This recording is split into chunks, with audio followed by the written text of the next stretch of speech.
16. Es un contexto donde se discute el arte y su función social con una buena carga ideológica. Son los tiempos de la Guerra Española, del sueño de la Revolución Proletaria, del escritor comprometido en el que en México busca desesperadamente definir su identidad echando mano de lo que fuera. Tal hecho lo plantea de forma inmejorable Gonzalo Aguirre Beltrán cuando explica por qué. 16. Pérez Gay, Rafael, siglo XX, Letras y Artes, en Gran Historia de México Ilustrada 2002, México, Planeta INA, pages 281 to 360. 60 Wolf y Cotton. Manuel Gamio fue una excepción en aquel contexto revolucionario, pues fue de los pocos hombres pensantes que se afilió al nacionalismo revolucionario y a las reivindicaciones agrarias.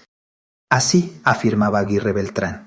La Revolución Mexicana es populista y en gran medida aborrece al intelectual como una reacción violenta contra el europeísmo de la oligarquía positivista a la que derroca. No es, pues, extraño que sean los hombres doctos los más renuentes a sumarse al movimiento social.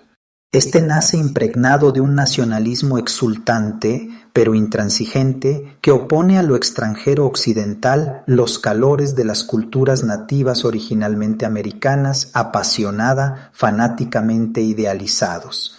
17.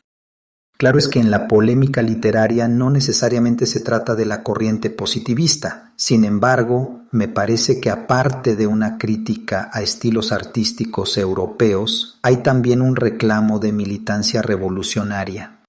Claro que este es un fenómeno internacional o por lo menos latinoamericano, así lo demuestra el riguroso análisis que hace. Vargas Llosa respecto de la literatura peruana, particularmente la de José María Arguedas, 18, donde se le da un papel destacado a este compromiso artístico, literario, de denuncia y de programa ideológico, tal como sucedería en nuestro país con el caso de la literatura revolucionaria, y me atrevería a decir que con los propios programas de política pública educativa. Pero un análisis riguroso y profundo de este tema no es mi objetivo en este trabajo, sino retomar este hilo conductor de la discusión de la nación o, en su caso, del nacionalismo en lo que fueron las consultas públicas que precedieron a la promulgación de la legislación que regula la preservación de los monumentos de interés nacional en México. Porque, en primer término, desde el siglo XIX, cuando se creó el Museo Nacional Mexicano, 1825, o cuando la Sociedad Mexicana de Geografía y 17. Aguirre Beltrán, Gonzalo, Lenguas Vernáculas. Su uso y desuso, 1983, México, Ediciones de la Casa Chata, page 61. 18. Vargas Llosa, Mario, La Utopía Arcaica, 1996, México, Fondo de Cultura Económica. 60 Wolf y Cotton. Estadística presentó su dictamen y primera propuesta de ley relativa a la conservación de monumentos arqueológicos de 1859 a 1862 o en los primeros debates parlamentarios de 1880, donde se discutió sobre la facultad del gobierno mexicano para otorgar concesiones de exploraciones arqueológicas hasta el proyecto de Manuel Gamio y Lucio Mendieta Núñez, 1922, donde en el preámbulo analizan histórica, antropológica, política y jurídicamente la relación de los monumentos y la nación mexicana. Justamente el gran problema de discusión era el tema de la nación y por ende de la intervención del Estado. En segundo término, porque en aquellas consultas intervinieron varios personajes que protagonizaron la polémica literaria de los años 20 y 30 del siglo XX, donde el tema toral era el problema del nacionalismo. Tal fue el caso de Carlos Pellicer, David Alfaro Siqueiros y en general los muralistas, mismos que en estas consultas tuvieron presencia ya sea física o virtual, como se diría en la actualidad. Debo señalar como un matiz que en ciertos casos tales posturas radicales se diluyen, es decir, ni los nacionalistas lo eran plenamente y para siempre, ni los detractores de dicha tendencia actuaron siempre en ese sentido. Solo por ejemplificar, refiero el caso de varios integrantes del grupo de los llamados contemporáneos, y de manera particular al gran poeta tabasqueño Carlos Pellicer, quien formando parte de este grupo de literatos jugó un papel importante de corte nacionalista en la exigencia de protección de los monumentos arqueológicos, llegando incluso, como veremos adelante, a solicitar la intervención del ejército en dicha labor. En tal sentido, pues, querer explicar estos debates que precedieron a la ley de 1972 en sí mismos empobrecería la comprensión de su trascendencia y, sobre todo, de la riqueza de visiones en su conformación. Debo decir desde luego que comparto la idea de que un nacionalismo entendido como camisa de fuerza para la expresión de la creatividad humana o de las ideas no solo es perjudicial, sino inaceptable. En todo caso, visto desde la perspectiva antropológica, me parece que él o los movimientos nacionalistas son expresión inevitable de una diversidad social y cultural que a fin de cuentas tienen relación con la existencia del fenómeno social.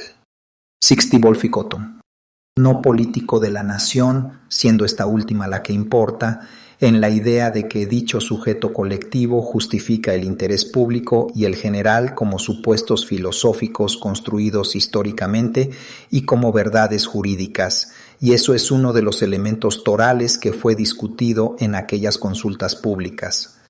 Es decir, no puede entenderse este problema sin el tema de fondo, que es el de la nación, y, como notas características, el interés general, el carácter y dominio público de un conjunto de bienes considerados fundamentales para la historia de la misma.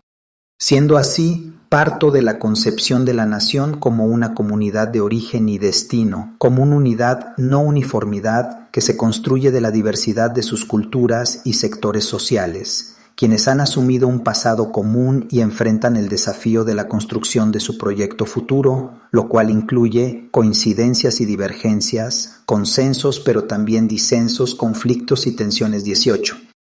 19 años, en todo caso, este es un proceso inacabado, es decir, permanente. El informe de las Comisiones Unidas. El 15 de abril de 1972, las Comisiones Unidas de Desarrollo Educativo, la sexta. Sección Cultural, la Comisión de Patrimonio Nacional, segunda sección. Patrimonio Cultural de la Nación, Estudios Legislativos, octava sección.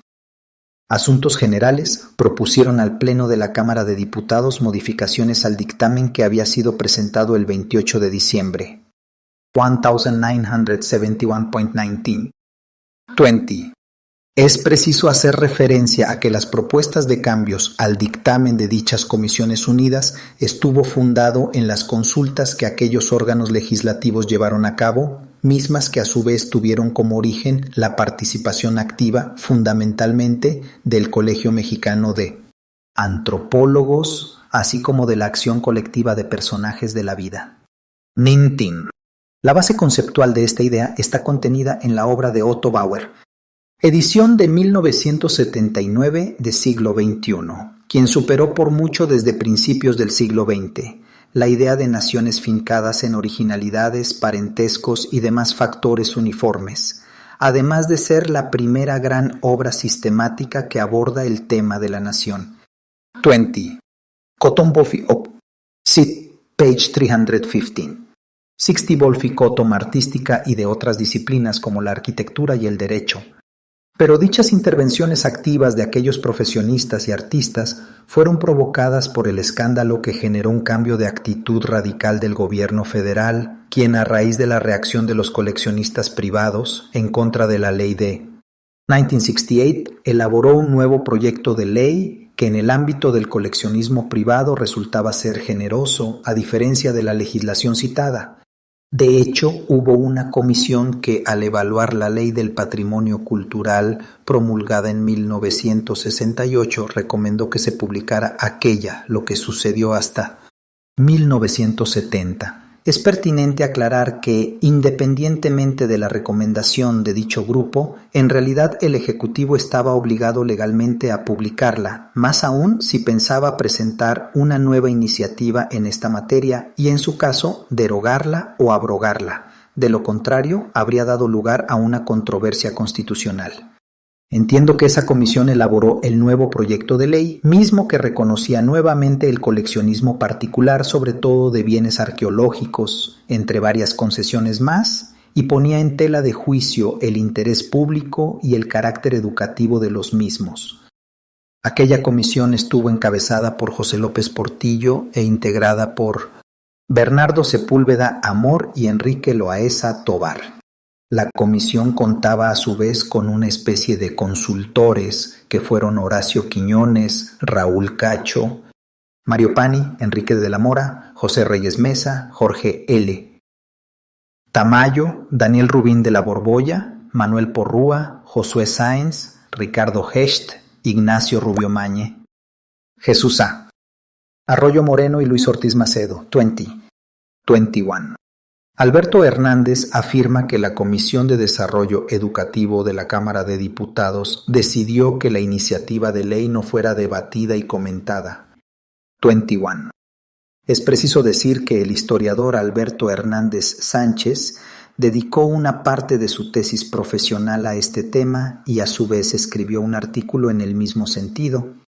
Su tesis fue presentada en la Universidad Iberoamericana y el artículo referido intitulado Arqueólogos versus Coleccionistas, Ley Federal sobre Monumentos de 1972 fue publicado en la revista digital del CENIDIAPE, número correspondiente a septiembre a diciembre 2006. Sobre este último, debo decir que lamentablemente le dio un enfoque frívolo, poco serio, pues llevó a que el autor comparara dichas consultas y debates con pistas de circo.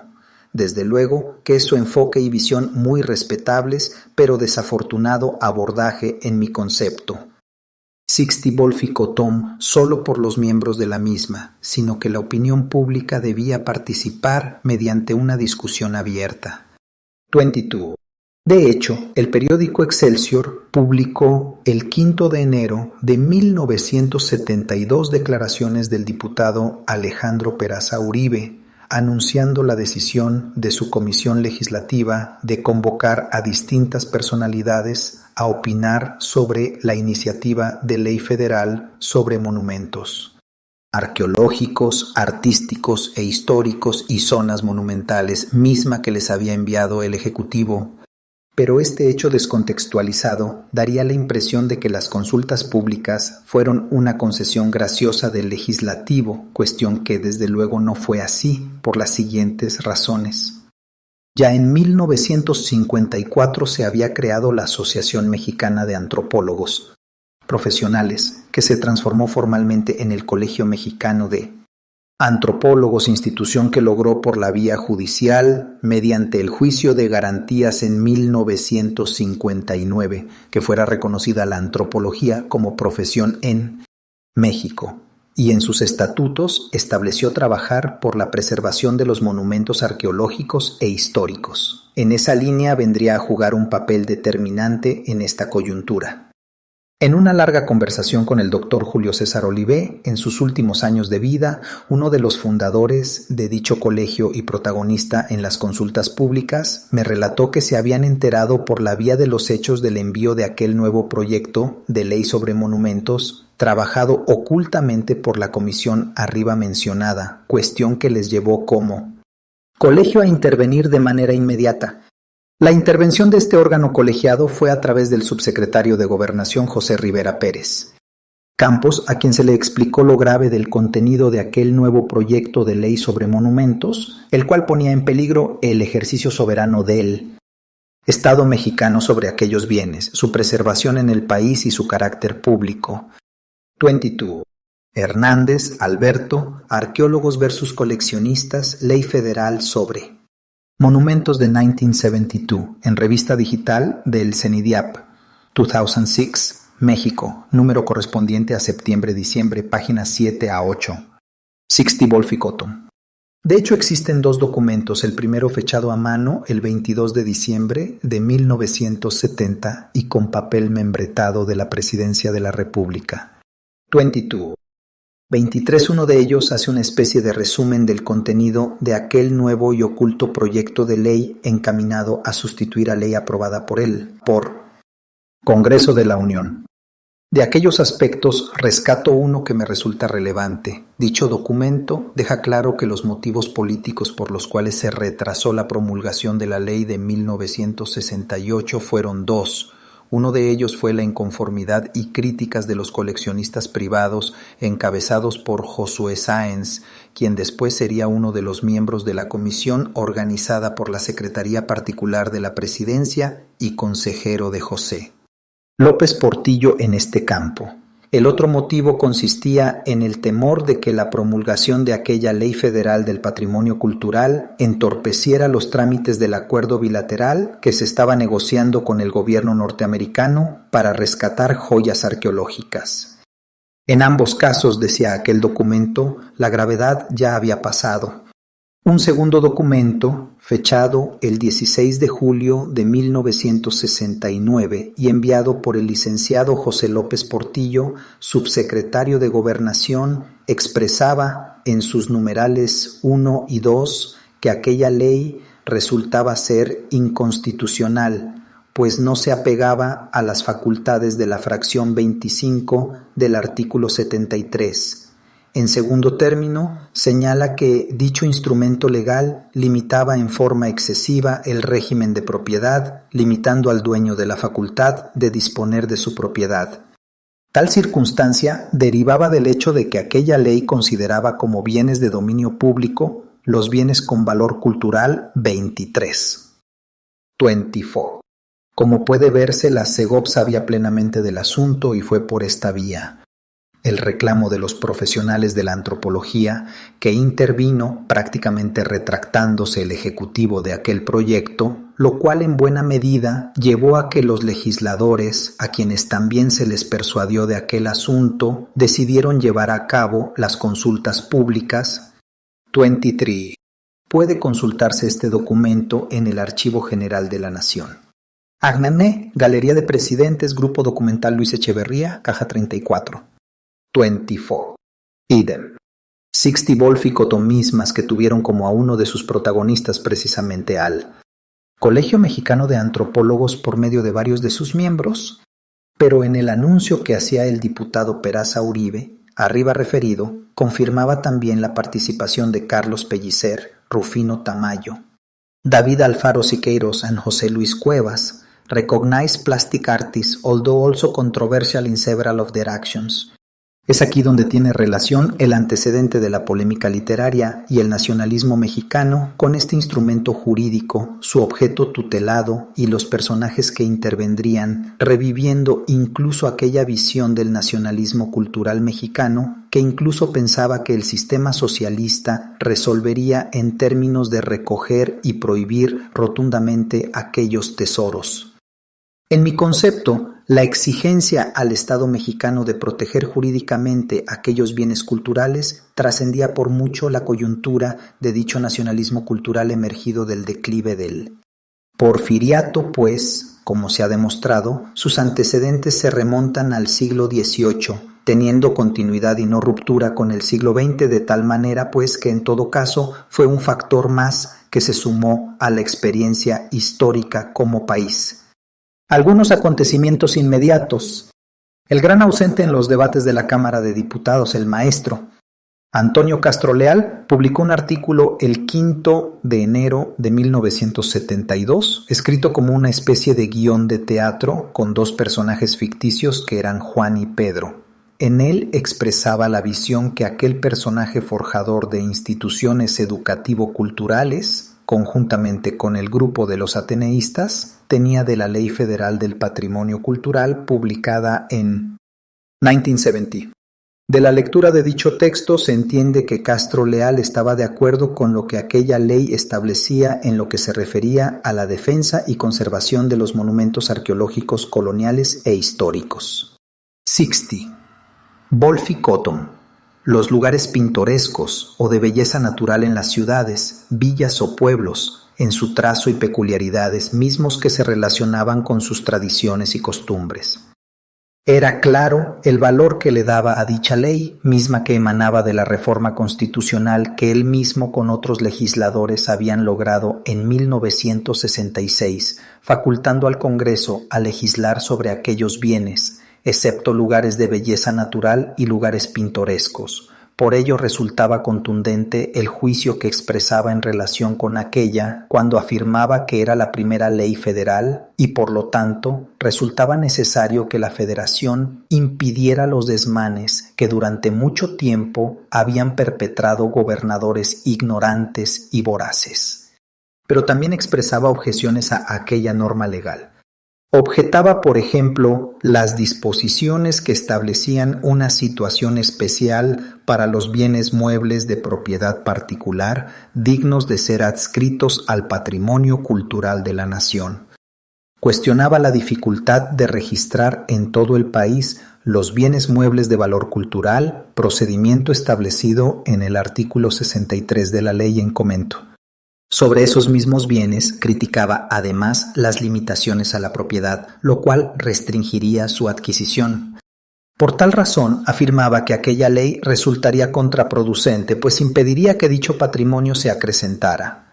Considero que endeble en su argumentación, o por lo menos mal formulado, el maestro Castroleal también compartía la calificación de inconstitucionalidad de dicha ley, argumentando que fácilmente se combatiría de manera jurídica la prohibición de derribar un monumento del siglo XVII para construir en su lugar un rascacielos, pues no había facultad para legislar sobre el patrimonio cultural de la nación.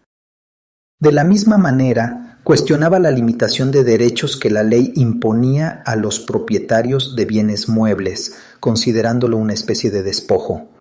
En realidad, el maestro Castroleal olvidaba la referencia al artículo 27 sobre las modalidades a la propiedad que podían imponerse a la propiedad particular cuando así conviniera al interés público.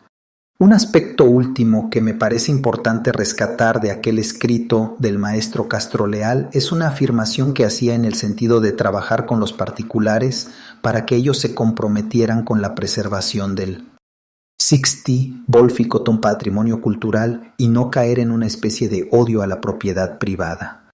Tal planteamiento es destacable. Quizá por eso, en lo referente a monumentos artísticos e históricos, la legislación de 1972 respetó los distintos tipos de propiedad. 25. Semanas después, los días 5 y 6 de enero de 1972, el diario Excelsior publicaba como noticia la posición de Rufino Tamayo. Carlos Pellicer, David Alfaro Siqueiros, Seferino Colima, An José Luis. Cuevas respecto de la protección de sitios arqueológicos y de la Ley Federal del Patrimonio Cultural de la Nación que había sido aprobada en 1968 por el Congreso de la Unión. 26. Sobre el primer aspecto, tanto el pintor Rufino Tamayo como el poeta Carlos Pellicer planteaban al gobierno mexicano que el ejército vigilara al menos los más importantes centros arqueológicos de los 11,000 que en ese momento se tenían considerados. Al mismo tiempo, afirmaban la importancia de aplicar las leyes hasta ese momento promulgadas. Particularmente, Tamayo hacía referencia a propuestas que directamente había hecho al entonces presidente Echeverría, siendo una de esas la intervención del ejército en la protección de aquellos lugares. Incluso planteaba que tendrían que ser en grupos de 8 soldados, los cuales debían ir rotándose. Hacía referencia, además, a una estela que tenía en su poder, misma que había sido cortada con una sierra especial y que mostró al presidente, quien le había visitado en su casa. En ese sentido afirmaba, en la nota periodística, que los saqueadores se llevaban hasta las fachadas de los templos mayas, principalmente. Agregaba el pintor que el saqueo también abarcaba a las iglesias del país, hecho en donde participaban los sacerdotes, quienes incluso. 25. El artículo de Antonio Castroleal fue publicado en Excelsior el miércoles 5 de enero de 1972, página 8A. 26. A menos que se indique lo contrario, las referencias hemerográficas que se citan fueron consultadas en la Hemeroteca Nacional de la UNAM correspondiente al Fondo Contemporáneo. Sixti Wolf y Cotton vendían bienes de los templos con el pretexto de que no eran cosas importantes. A su vez, Carlos Pellicer afirmaba que las iglesias eran saqueadas ya fuera por descuido o porque los sacristanes vendían los objetos, y solicitaba incluso la intervención del cardenal Miguel Darío. Miranda, para la conservación de aquel tesoro artístico, remataba señalando que casi no había país que no tuviera pedazos de obras murales de la colonia, de las cuales muchas estaban mutiladas. En el caso de los templos poblanos, decía, el saqueo era inmisericorde.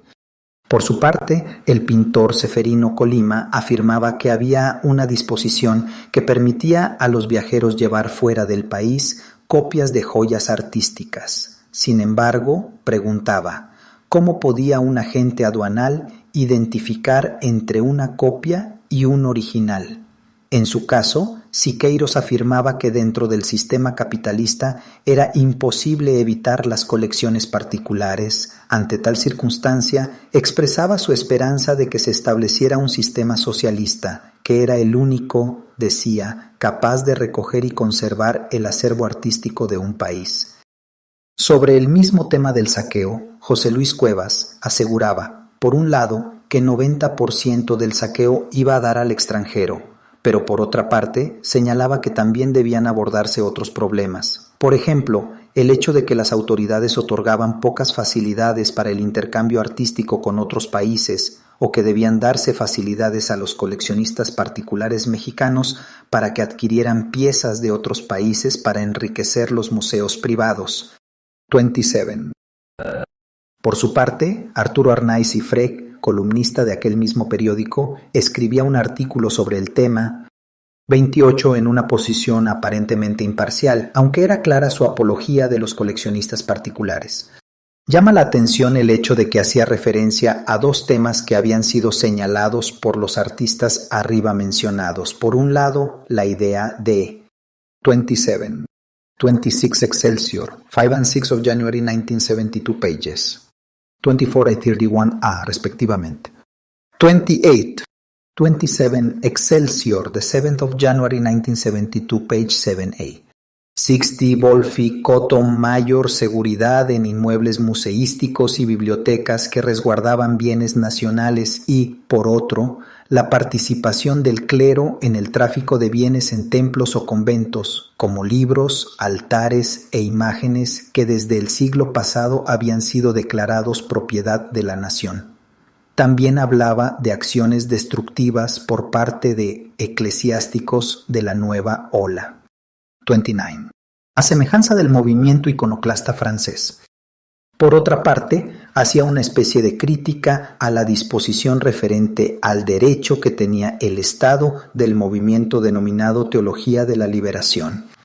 Una vertiente de esta corriente, efectivamente, cuestionaba las prácticas de la llamada religiosidad popular, pero no tenía un planteamiento en el sentido de saquear o traficar con dichos bienes de los templos.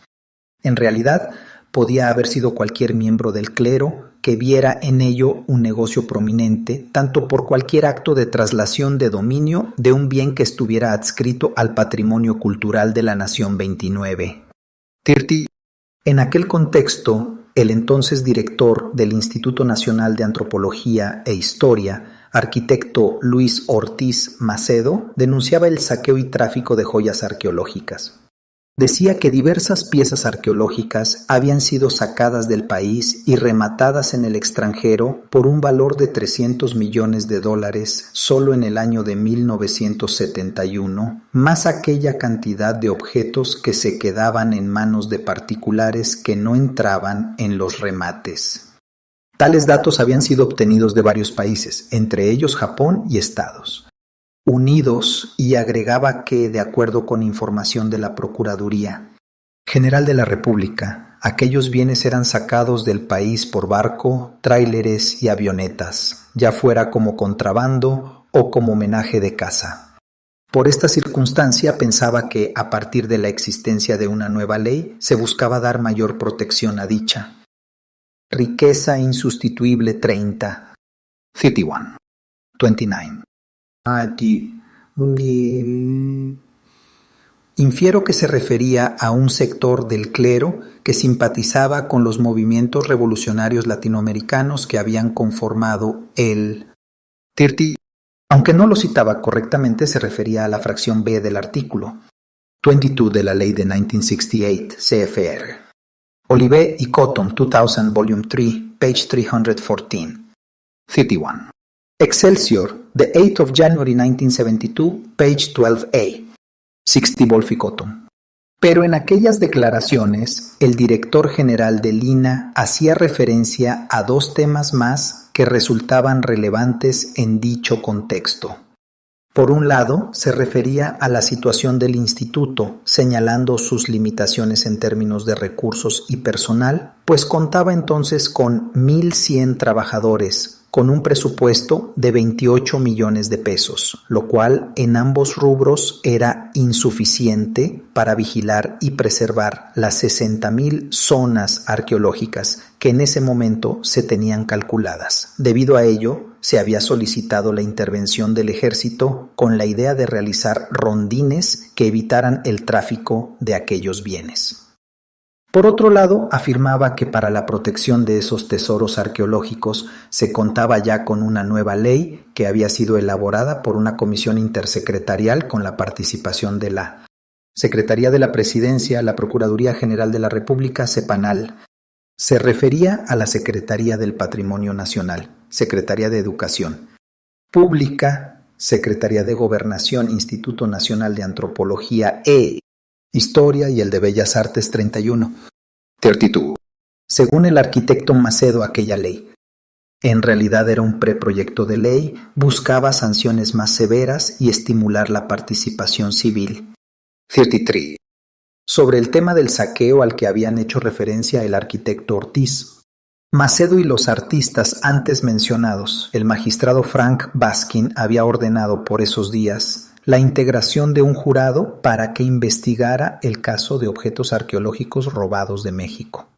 Tal decisión del magistrado Baskin se había fundado en declaraciones de un agente de la Oficina Federal de Investigaciones, FBI, que se había hecho pasar por representante de un grupo del Hampa extranjera y por ende había logrado obtener información 33. 34. Es decir, entonces que una serie de problemas se habían venido planteando ya mismos que serían planteados nuevamente ya en los debates de la Cámara. 32. Esta ley es la que he referido antes, en donde los tres protagonistas fundamentales fueron José López Portillo, Horacio Quiñones y Josué Sáenz, proyecto que, como expliqué también antes, combatió el Colegio Mexicano de Antropólogos. 33. Excelsior, the 12th of January 1972, page 12. 34. El Nacional, the 23rd of March 1972, 60 Bolficotum. Hasta aquí podemos observar un conjunto de personajes que forman parte de un primer bloque de protagonistas de una etapa que se caracteriza, con todas sus ambigüedades y contradicciones, por una manifestación nacionalista respecto de un conjunto de bienes de naturaleza arqueológica, por el involucramiento de instituciones públicas, como diversas secretarías de Estado, incluida aquí la propia Presidencia de la República e incluso el Ejército, y la atención privilegiada a un sector social de coleccionistas privados que, sin calificar su tendencia, era evidente que tenían un lugar privilegiado en el poder, quienes hasta ese momento habían logrado que la legislación de 1968 no se publicara siquiera y menos se aplicara. En cambio, habían logrado ya la elaboración de un nuevo proyecto que el propio director del INAH había anunciado en sus declaraciones. Por otra parte, quedaba claro que había por lo menos 4 problemas perfilados que indicaban el rumbo de la agenda que el Estado tenía que asumir. 1. El grave problema del saqueo arqueológico. 2. El tema del coleccionismo de los particulares que había sido planteado, me parece, en una vertiente interesante de parte de un grupo de artistas que en realidad era únicamente la parte relativa a los bienes arqueológicos. 3. La anulación de la legislación de 1968 y la elaboración subrepticia de un nuevo proyecto. Y el papel del ejército y la responsabilidad enorme del INAH en la preservación de aquellos bienes. Las consultas públicas.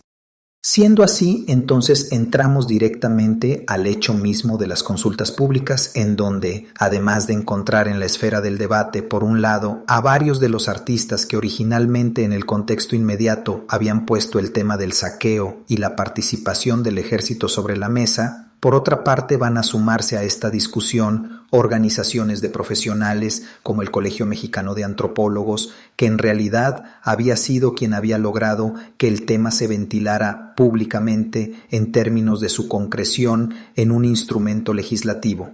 De la misma forma, un grupo de arquitectos restauradores también se sumaba al debate, al igual que la Secretaría de Educación Pública y la Universidad Veracruzana, y desde luego Sixty Wolfe Cotton, la organización de coleccionistas privados, quienes habían sido prácticamente los únicos protagonistas del proyecto de ley que había anunciado el arquitecto Macedo, director del INAH.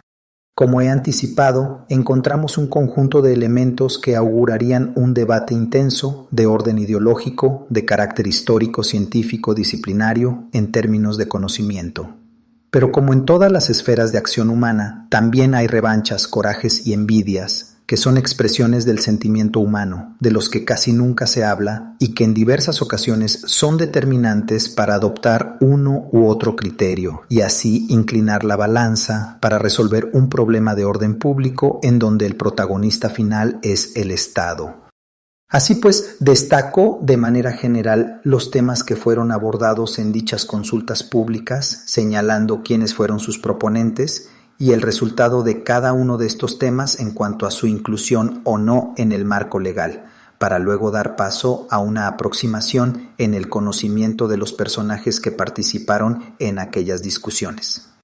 Los coleccionistas privados. El primer sector en intervenir en aquellas consultas públicas fueron los coleccionistas particulares a través de la Asociación Nacional de Coleccionistas, su presidente, el señor Alfonso Ramírez Horta, y el licenciado Josué Sáenz, miembro de aquella asociación, quien era muy cercano a José López Portillo. De manera sucinta, aquella asociación planteaba las siguientes cuestiones: que se reconociera y respetara la propiedad particular de los bienes arqueológicos y el comercio de aquellos. Reiteraban su cuestionamiento a la legislación de 1968, alegando la afectación retroactiva de derechos adquiridos de propiedad, e incluso afirmaban que aquella era inconstitucional, tal y como ya lo había señalado el subsecretario de Gobernación López Portillo a través de una consulta que había hecho Horacio Quiñones. Afirmaban que su actividad en realidad era complementaria de la labor del Estado. Por ende, su voluntad era de Sixty Wolfe Cotton colaboración con dicho ente público. Planteaban su inconformidad con la restricción legal respecto de la realización de exploraciones arqueológicas, pues en la legislación del 68 se restringía tal labor al INAH o a aquellas instituciones que fueran autorizadas por éste, siempre que tuvieran solvencia moral y académica. Sin duda, políticamente este sector estaba adelantado con referencia a los demás participantes en estos debates. En tal circunstancia incluso adelantaba un documento con análisis y estudios de datos en relación con los bienes arqueológicos, elaborado fundamentalmente por Josué Sáenz. 35. Los antropólogos. Fue la Asociación Mexicana de Antropólogos Profesionales Colegio. Mexicano de Antropólogos AC, quien representó a dicha disciplina en la idea de que eran ellos quienes estaban en relación directa con la preservación de aquellos bienes. En varios sentidos hubo planteamientos de aquella asociación a través del maestro Julio César Olivé. El primer planteamiento de Julio César Olivé fue denunciar la exclusión de aquellos profesionales de la comisión formada en la Secretaría Particular de la Presidencia de la República y por ende de los debates que hasta ahora había habido. Sostuvo la idea de que si los recursos naturales contaban con un régimen especial de protección por parte del Estado, con mayor razón debían tenerlo los recursos culturales, que tenían definitivamente un carácter no renovable. En tal sentido, Había la obligación de proteger las fuentes de nuestra historia, lo que abarcaba bienes u objetos aparentemente sin importancia desde el punto de vista de la monumentalidad, cuestión que no lo era desde el sentido del monumento, que tenía una acepción gramatical y perfectamente jurídica como fuente de conocimiento de nuestra historia, SIC. Al señalamiento hecho por los coleccionistas en el sentido de que una nueva ley debía reconocer el derecho de propiedad adquirido anterior. 35. El documento forma parte de las consultas y se integra enseguida de la participación de los propios coleccionistas. 60 volficotomente e incluso reconocido por la legislación de 1934, contraargumentaban los antropólogos afirmando que la ley del 34 había establecido un sistema de presunción que no admitía prueba en contrario. En tal sentido, al no haber registrado los particulares sus bienes en el plazo establecido, los bienes muebles en poder de aquellos se presumían parte de inmuebles bajo el principio de accesión. En suma, no había derechos adquiridos, por ende no había efecto retroactivo de la ley. En su argumentación, los antropólogos sostenían, en sentido contrario de los coleccionistas, que la tendencia internacional era a favor de proteger los bienes arqueológicos del saqueo y tráfico clandestino. De ahí el trabajo que venía realizando la UNESCO, incluso en la idea de crear una legislación internacional que cumpliera dicho objetivo. Por ello, hacían referencia al tratado bilateral firmado por el gobierno mexicano y el norteamericano mismo, que había sido ratificado por el Senado del vecino país.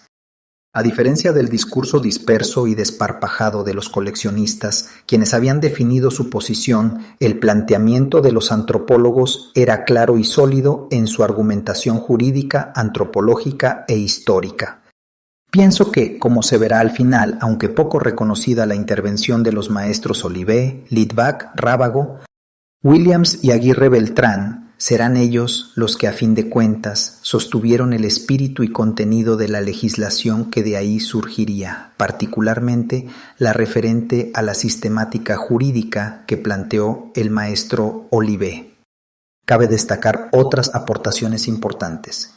En el caso de Jaime Litvak fue fundamental la diferencia de criterios valorativos que estableció entre la visión de los coleccionistas y los científicos sociales respecto de los bienes arqueológicos, pues mientras los primeros admiran piezas considerándolas como muestras de arte, los arqueólogos no contemplan las piezas en sí, sino que construyen procesos históricos de la sociedad. Por ello, más que las piezas aisladas, importaba la forma del hallazgo, el 60 Volficoton contexto y el entorno donde se encontraban aquellas piezas.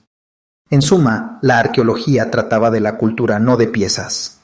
En esa misma lógica, el entonces director general del INAH, Guillermo Bonfil, complementaba el planteamiento de Litvak afirmando que aquellas piezas no eran cosas inertes, sino testimonio de nuestro pasado. En tal lógica, quizá podía recuperarse una pieza, pero jamás podría recuperarse el testimonio o el dato científico, los cuales se perdían para siempre. Guillermo Bonfil, al igual que Constantino Rábago, pugnaron porque en la legislación fueran protegidos los acervos archivísticos y las ediciones realizadas en México desde el siglo XVI, dándoles el mismo carácter que los arqueológicos. El propio maestro Rábago lo argumentó con el caso de la Real Cédula de Carlos el III, en la que concedía el título de nobleza al capitán Gálvez.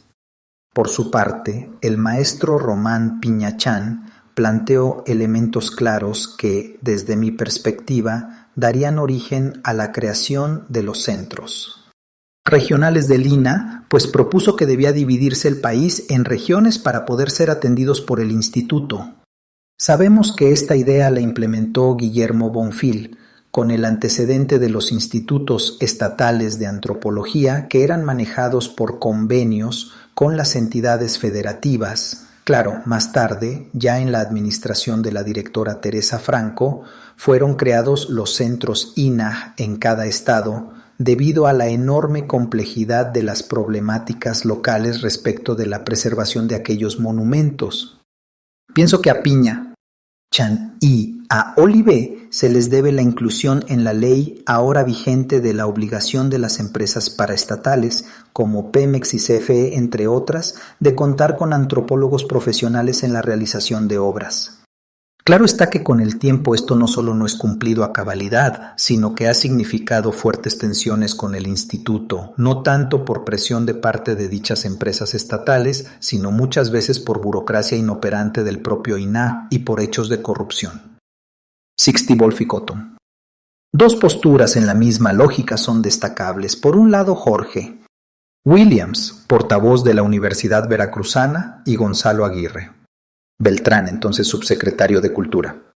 El primero de ellos fue claro en su coincidencia con los antropólogos en la idea de declarar todos los bienes arqueológicos muebles e inmuebles como bienes propiedad de la nación, opinión compartida por el maestro Aguirre. Beltrán. Un planteamiento interesante del abogado Williams fue en el sentido del papel que debían jugar gobiernos estatales, municipales y ejidales, incluso, así como la sociedad. Creo que en buena medida dicho planteamiento fue atendido, aunque con sus matices, pues en la legislación se reconoce la coadyuvancia de dichas autoridades. Mientras, en el caso de la participación social, su planteamiento de la creación de patronatos en las entidades federativas no fue considerado, pues la ley optó por un criterio de participación más amplio, ordenando a los institutos el fomento y autorización de diversos organismos sociales constituidos. El subsecretario Aguirre Beltrán, por su parte, coincidía con la Asociación de Antropólogos y con la Universidad Veracruzana en sus consideraciones sobre la propiedad de los bienes arqueológicos, por su valor en el principio de identidad, pues su preservación resultaba fundamental para las generaciones futuras. Daniel Rubín de la Borbolla fue otro personaje de la antropología que tuvo una participación interesante.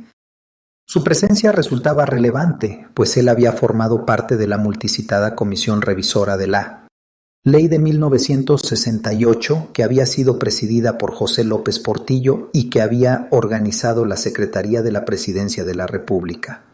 Destaco únicamente dos de los planteamientos del maestro de la Borbolla. Uno, enfatizó el tema de la claridad que debían tener este tipo de leyes y no perderse en la abstracción. Esto lo argumentó, según lo comentó, con la declaración de uno de los abogados que había participado en la elaboración de la ley del 68-70, en el sentido de que la 60 Wolf y Cotton línea que habían recibido era hacer la dicha ley lo más vaga posible para que el gobierno supiera en cada caso cómo resolver el problema. 2. Otro punto que abordó, en mi concepto de manera equivocada, fue la resolución de la Corte en relación con el caso Thompson, la cual, según Rubín de la Borbolla, había sido a favor de Thompson y en contra del artículo 27 constitucional. Tal afirmación no se apegó a la realidad, pues la Corte, en el caso de los monumentos arqueológicos, resolvió a favor del Estado mexicano. Lo que sí fue real es que Thompson hizo valer a su favor la aplicación del convenio entre Estados Unidos y México sobre la indemnización que nuestro país debía pagar a los ciudadanos americanos afectados en sus bienes a causa del movimiento armado de la Revolución. Me parece que un aspecto interesante y vigente que planteó Rubín de la Borbolla fue dejar muy claro en qué y cómo tenía que ser la participación de la sociedad. Considero de plena vigencia dicho planteamiento, pues muchas veces se habla de ello de manera genérica sin aterrizarlo, pero grave resulta que cuando hay procesos organizados de lucha de la sociedad, al contrario se le ve como adversario. Pienso que uno de los grandes desafíos que tendrán que enfrentarse en este sentido es retomar el sentido social de la preservación de este tipo de patrimonio cultural, más allá del academicismo o el purismo científico. Para ello deberá conjugarse el conocimiento, la imaginación y la apertura política institucional. En ese sentido, debe apostarse por nuevos proyectos, nuevas líneas de trabajo vinculadas directamente con campesinos, sectores urbanos, indígenas, comerciantes, productores, etc. De lo contrario, el discurso de la participación social será solo demagogia. La visión y aporte de los artistas. Sin duda, la participación de artistas y críticos de arte fue determinante en estas consultas públicas. Su presencia logró colocar no solo en la discusión sino en la propia legislación una lucha de finales del siglo XIX y 60 Volficotón, principios del XX, enarbolada por reconocidos estudiosos de Do en la elaboración de la ley del 68 a 70, en el sentido de que la línea que habían recibido era hacer la dicha ley lo más vaga posible para que el gobierno supiera en cada caso cómo resolver el problema. 2. Otro punto que abordó, en mi concepto de manera equivocada, fue la resolución de la Corte en relación con el caso Thompson, la cual, según Rubín de la Borbolla, había sido a favor de Thompson y en contra del artículo 27 constitucional. Tal afirmación no se apegó a la realidad, pues la Corte, en el caso de los monumentos arqueológicos, resolvió a favor del Estado mexicano. Lo que sí fue real es que Thompson hizo valer a su favor la aplicación del convenio entre Estados Unidos y México sobre la indemnización que nuestro país debía pagar a los ciudadanos americanos afectados en sus bienes a causa del movimiento armado de la Revolución. Me parece que un aspecto interesante y vigente que planteó Rubín de la Borbolla fue dejar muy claro en qué y cómo tenía que ser la participación de la sociedad. Considero de plena vigencia dicho planteamiento, pues muchas veces se habla de ello de manera genérica sin aterrizarlo, pero grave resulta que cuando hay procesos organizados de lucha de la sociedad, al contrario se le ve como adversario. Pienso que uno de los grandes desafíos que tendrán que enfrentarse en este sentido es retomar el sentido social de la preservación de este tipo de patrimonio cultural, más allá del academicismo o el purismo científico. Para ello deberá conjugarse el conocimiento, la imaginación y la apertura política institucional. En ese sentido, debe apostarse por nuevos proyectos, nuevas líneas de trabajo vinculadas directamente con campesinos, sectores urbanos, indígenas, comerciantes, productores, etc. De lo contrario, el discurso de la participación social será solo demagogia. La visión y aporte de los artistas. Sin duda, la participación de artistas y críticos de arte fue determinante en estas consultas públicas. Su presencia logró colocar no solo en la discusión, sino en la propia legislación una lucha de finales del siglo XIX y principios.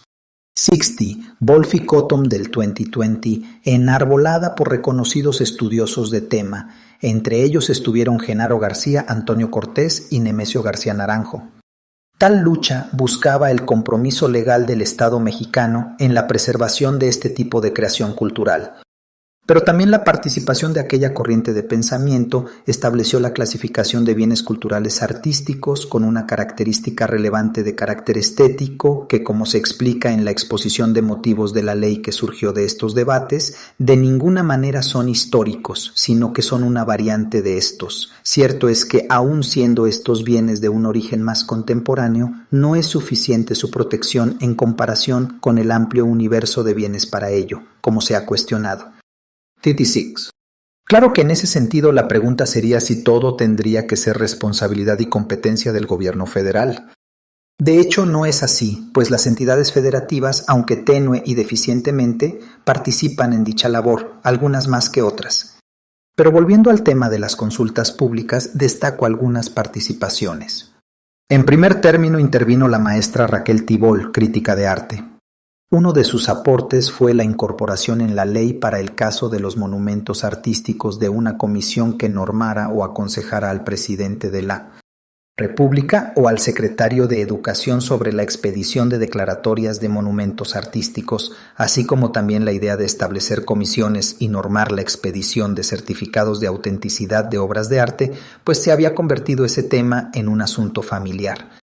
Otra intervención importante fue la del arquitecto Luis Ortiz Macedo, quien para entonces fungía ya como director del Instituto Nacional de Bellas Artes y Literatura.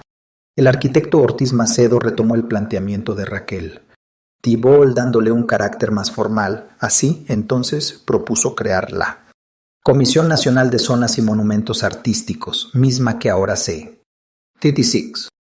Ernesto Becerril ha sido uno de los críticos en este sentido, indicando que hace falta la protección del patrimonio cultural del siglo XX y ahora habría que agregar del siglo XXI. Sixty Wolff-Tom encuentra normada en la Ley Federal sobre Monumentos. Interesante resultó su consideración en el sentido de que, por encima del valor artístico, histórico o arqueológico, debía prevalecer el valor científico. Este planteamiento resulta muy importante retomarlo en el contexto actual, pues en tal visión no había lugar a duda de que dicho valor científico prevalecía sobre cualquier otro que tuvieran dichos bienes. De ahí la consideración de que monumento era sinónimo de documento. Así, entonces, por encima de su estética, su apreciación turística, estaba su valor científico. Otra destacada participación fue la del pintor José Luis Cuevas. Como verá el lector de este trabajo, específicamente de los debates, realmente las posiciones, juicios y propuestas del gremio de coleccionistas fueron dura y sólidamente refutadas en su mayoría por los otros interlocutores, lo que para algunos significó demeritar o satanizar la imagen del coleccionista en general. Quizá por ello José Luis Cuevas propuso no satanizar a los coleccionistas, pues de lo contrario aquel ejercicio tomaría un carácter fascista. Incluso criticó, según dijo, la solicitud de Alejandro Gertz Manero en el sentido de llamar a la gente a hacer más denuncias de coleccionistas. Por otra parte, pidió diferenciar entre los bienes arqueológicos de dominio público y los bienes de arte contemporáneos, los cuales consideró importante que fueran exportados al extranjero, para prestigio del país y del arte mismo, es decir, ahí no podía operar su declaratoria como bienes de orden público. Enfatizó el tema de la educación y propuso que el gobierno hiciera una campaña intensa de los bienes entre la sociedad, a fin de que fueran ellos quienes protegieran el patrimonio.